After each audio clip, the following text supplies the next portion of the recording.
June 21st, 1942. Midday. The battered walls of Tobruk, Libya, shimmer under a merciless North African sun.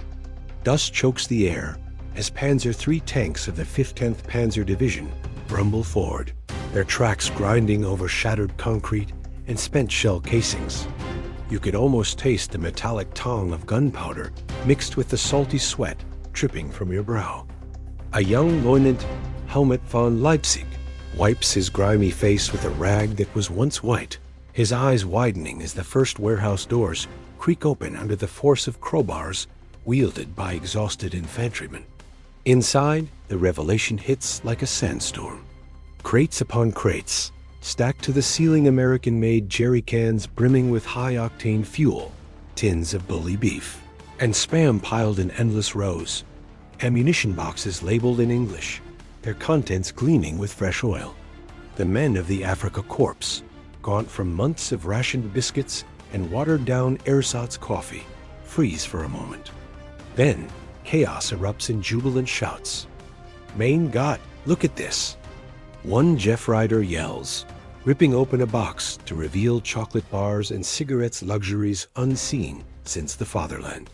Rifles are shouldered as soldiers dive in, stuffing pockets, their laughter echoing off the tin roofs. Field Marshal Erwin Rommel, the Desert Fox himself, arrives in his captured British Humber staff car, kicking up a plume of sand. His uniform is dust-caked, but his blue eyes burn with that trademark intensity. He steps out, flanked by his adjutant, Major Hans-Joachim Schrapler, and strides into the depot. The air inside is cooler, heavy with the scent of petrol and preserved meat. Rommel's gloved hand trails over a stack of 105mm howitzer shells, Allied ordnance, pristine and plentiful. "This is no mere supply dump," he mutters, his voice low but carrying the weight of command. "This is an arsenal for an empire." The capture of Tobruk wasn't just a tactical victory. It was a lifeline snatched from the jaws of desperation. For weeks, Rommel's Panzer Army Africa had pushed eastward in the Gazala offensive, outmaneuvering the British 8th Army under General Claude Auchinleck. Italian allies from the Ariete Division had flanked the south, while German 88mm anti-tank guns, those feared Flak 36s, had shredded Commonwealth Matilda tanks like paper. But fuel had been the eternal enemy. Rommel's logistics stretched thin across 1,500 miles from Tripoli, convoys harried by RAF bombers and Royal Navy submarines.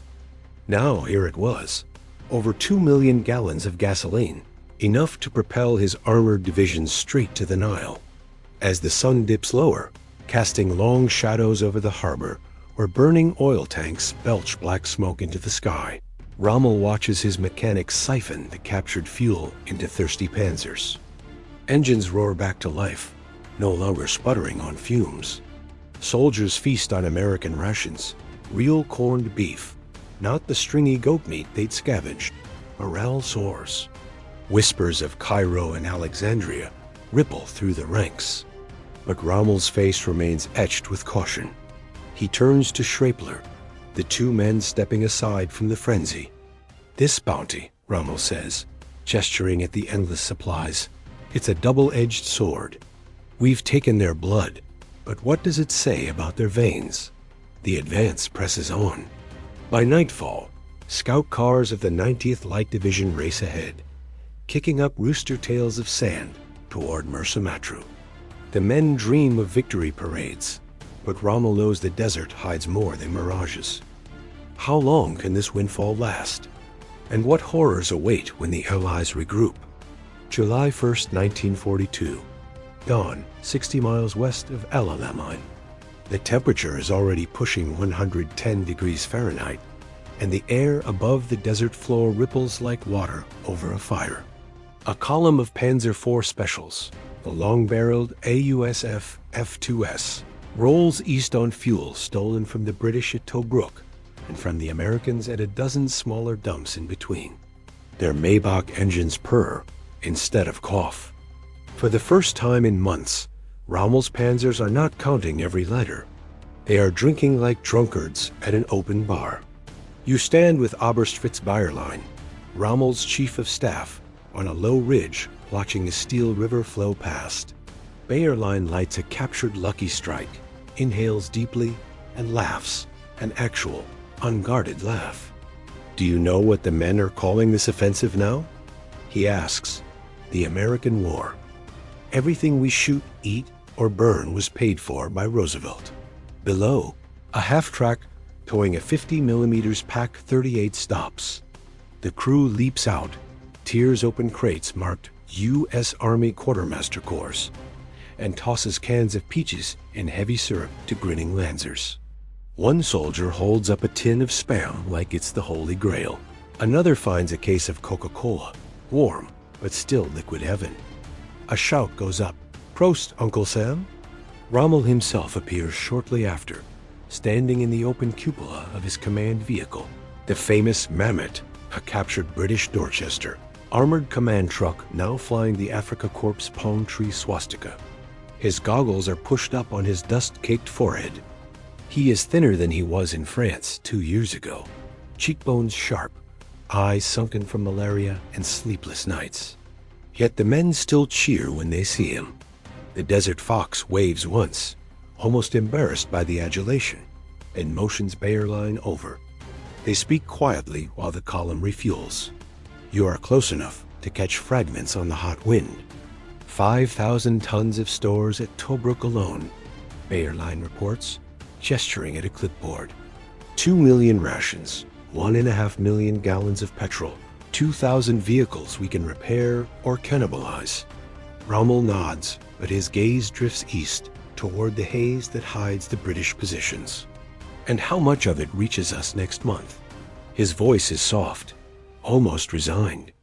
The Royal Navy sinks 3 ships for every one that reaches Tripoli or Benghazi. The RAF bombs the ports before the crates even leave the docks.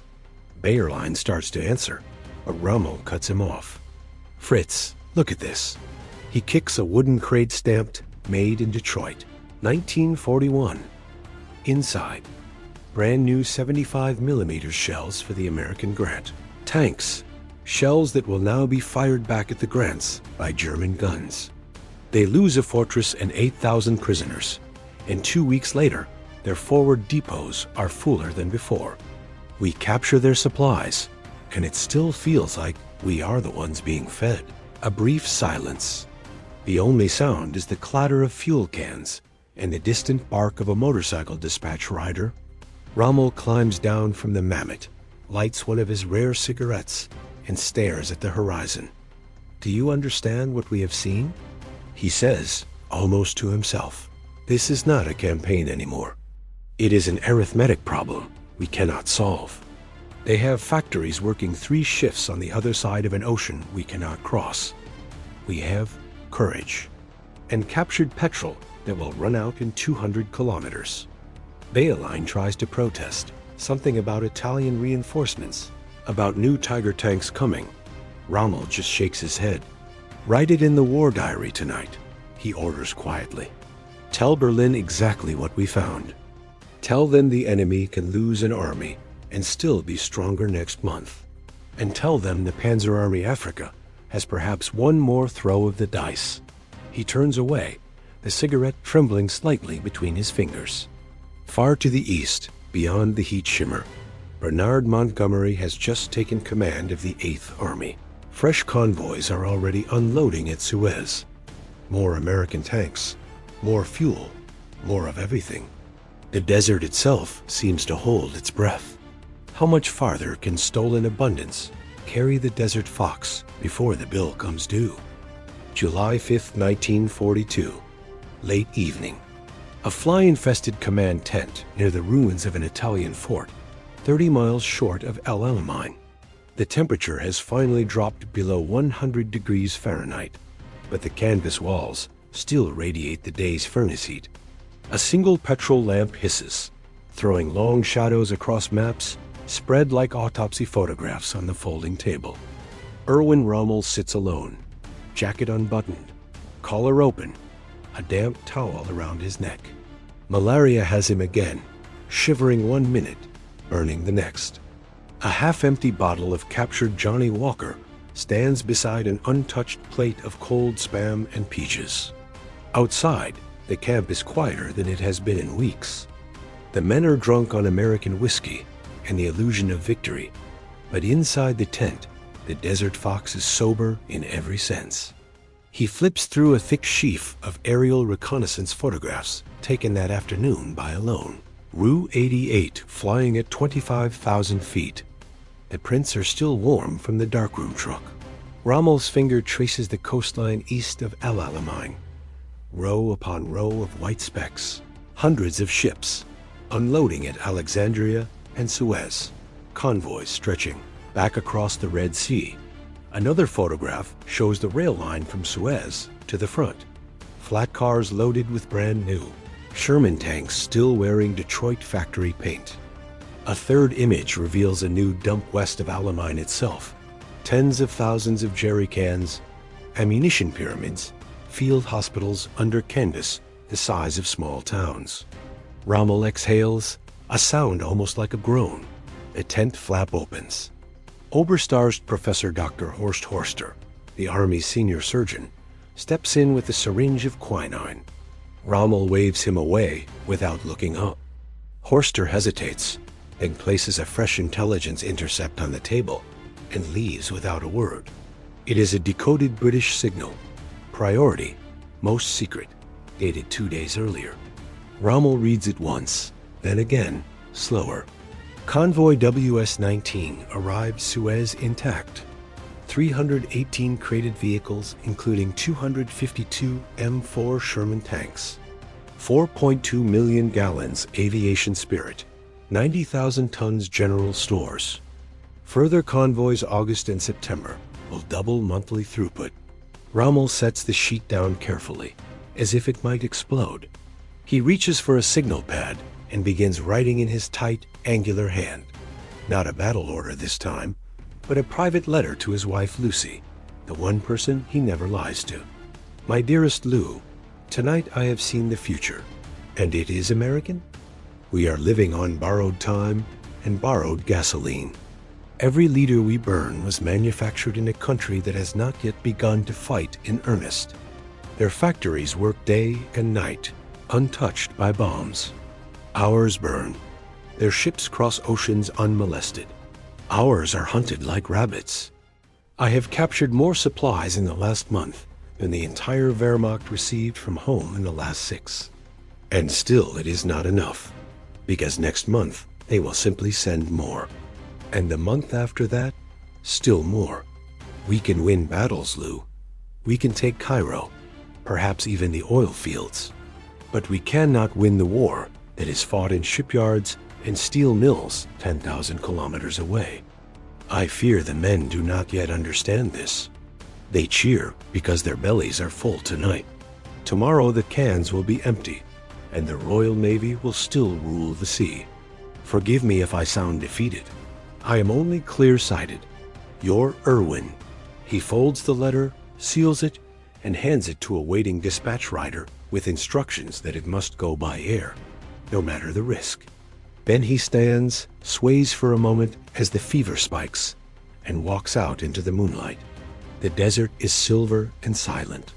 Somewhere, a jackal howls. Rommel looks east, toward the invisible British lines, and for the first time in North Africa, he feels the cold certainty settle in his bones. The dice have been thrown.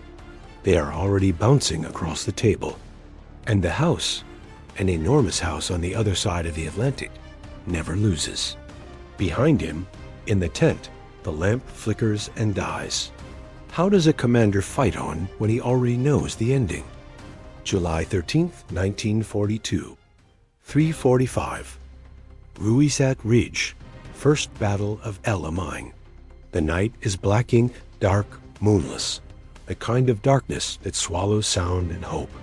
A hot wind still blows from the south, carrying the stink of cordite and burning rubber. Erwin Rommel stands on the hood of his Kubel wagon, field glasses pressed to his eyes, watching the muzzle flashes bloom like orange flowers along the ridge 4,000 meters away.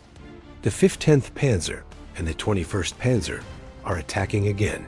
One more desperate lunge to break through before the British flood of metal becomes unstoppable. German 50mm and 75mm guns bark in frantic staccato. Star shells hang overhead, turning the desert into a ghostly stage. But the reply is thunder. British 6-pounders, new ones, shipped straight from Liverpool, answer with a deeper, more confident roar. Every time a Panzer silhouette appears in the magnesium glare, a solid shot slams into it. You can hear the metallic screams of ricochets, the hollow boom of turrets blown sky high. Over the command net, young voices crack with panic. Panzer knocked out. Crew bailing out? Where the hell did they get so many anti-tank guns? Rommel lowers the glasses. His face is gray. Bayerlein climbs up beside him, helmet dented, uniform torn. We took the western end of the ridge, he reports, breathless. But the New Zealanders counterattacked with bayonets at dawn. The Italians broke, Arayat and Trieste both. We're hanging on by our fingernails. Rommel only nods. He already knows the arithmetic. At that moment, a motorcycle combination roars up, headlamp shuddered to a slit. The rider salutes and hands over a flimsy from Luftwaffe signals. Rommel tears it open under a red-filtered torch. It is the daily shipping summary from the B-Dienst listening service. The 11th of July. Convoy of 14 fast freighters entered. Suez under heavy escort. Total delivered. 412 tanks, 301 of them Shermans, 548 trucks, 92 guns, 5,000 tons of aviation fuel, 42,000 tons general cargo. Losses to Axis air and sea attack, 0. Rommel crumples the paper, lets it fall into the sand. Bayerlein watches him, waiting for the usual flash of fury, the order to attack again, harder, faster. Instead, Rommel speaks so quietly, the engine noise almost drowns him. Call it off, Fritz. Pull what's left of the panzers back to the start line before the sun comes up and the Desert Air Force turns them into scrap. Bayerlein stares. Herr Generalfeldmarschall, if we stop now, we lose the initiative forever. Rommel's laugh is dry, humorless. The initiative? Fritz, the initiative crossed the Atlantic weeks ago and is currently being unloaded at Pier 17, Alexandria. He climbs down from the Kuba wagon, legs trembling from fever and exhaustion, and lights what will be his last cigarette of the night. In the flare of the match you can see it, the knowledge etched deep, the same look a chess player wears when he finally sees the mate in 6. From now on, he says, exhaling smoke into the darkness, we are not trying to win. We are only trying to survive long enough for Berlin to realize what I realized 3 weeks ago in that damned warehouse at Tobruk. Somewhere behind them, a burning Panzer IV cooks off, rounds exploding like fireworks in slow motion. The first battle of LO9 grinds on for another 2 weeks, but the decisive moment has already happened. Not in combat, but in the instant, Rommel understood that the Desert War had become a supply war, and that Germany had already lost it the day the first American convoy sailed unmolested into Suez. By the end of July, the front stabilizes. Rommel's army digs in, low on everything except bitter experience. Across no man's land, Montgomery drills, trains and waits. Waits for the moon, waits for the artillery, waits for the avalanche of steel that is already steaming around the Cape of Good Hope. In the quiet hours, Rommel will sometimes stand alone outside his tent and stare west, back toward Tobruk, back toward the captured warehouses that once seemed like salvation. He no longer curses the Royal Navy or the RAF. He simply watches the stars wheel overhead and wonders how many more dawns the Afrika Korps has left. October 24, 1942, 2140. A shallow depression south of Tel El Asa, 30 miles behind the old July line. The Second Battle of El Alamein has been raging for 24 hours, and the sky is on fire. Erwin Rommel is not here. He is in a hospital bed in Semmering, Austria, recovering from amoebic dysentery and exhaustion, ordered home by Hitler himself in September, when the doctors said another month in the desert would kill him. In his place, General Georg von Stumm commands, until this morning, when Stumm dropped dead of a heart attack while touring the front under artillery fire. Now it is Wilhelm Ritter von Thoma, calm, aristocratic, and already writing the final chapter in his head. But Rommel is not asleep in Austria. He is on a plane, a battered Heinkel A, he 111 requisitioned from the transport fleet, flying south through the night, summoned back by frantic signals from the Führer headquarters. The pilot skirts Malta's radar, skims the wavetops at 200 feet to avoid British night fighters. In the unheated cabin, Rommel sits wrapped in blankets, fever burning again, reading situation reports by torchlight. Each page is worse than the last. 15th Panzer, 31 runners left out of 108, 21st Panzer, 19 runners. Fuel state, 72 hours at normal expenditure, but there will be no normal expenditure now. Ammunition, 30% of establishment, and falling. Rommel closes the folder, stares into the darkness beyond the window, and remembers Tobruk's warehouses, the sweet smell of American petrol, the weight of a Hershey bar in a starving soldier's hand. 4 months ago, those supplies bought him 600 kilometers and a field marshal's baton. Tonight they are gone, burned or abandoned, and the Allies have 10 times as much again, waiting behind the barrage line. The plane lands at dawn on a desert strip near Sidi Abd el Rahman. A staff car races him forward through choking dust and drifting smoke. Men he passes no longer salute. They simply stare, hollow-eyed, bandaged, half-deaf from the bombardment. Some recognize the desert fox and try to cheer, but the sound dies in their throats. At the command post, a hole in the ground roofed with tent canvas, von Thoma greets him with a weary handshake. "Welcome back, Herr General Feldmarschall." The front is broken in the north. The British are through the 30th Corps sector. They have more tanks now than we had in June. Rommel says nothing. He climbs onto a crate, looks out over the cauldron, and watches the horizon light up with fresh salvos. The ground shakes so hard the sand trickles from the walls of the dugout. That afternoon, while Montgomery's armor grinds forward in perfect formation, Rommel dictates one last signal to the OKW. Not a plea for reinforcements, not a demand for air support, but a simple, brutal statement of fact. The army is faced by an enemy with overwhelming materiel superiority. With the present means, we can no longer hold the battlefield. I request freedom of action to conduct a mobile withdrawal in order to preserve what remains of the Panzer Army. Hitler's reply, when it comes hours later, is the familiar shriek, victory or death. Not one step back.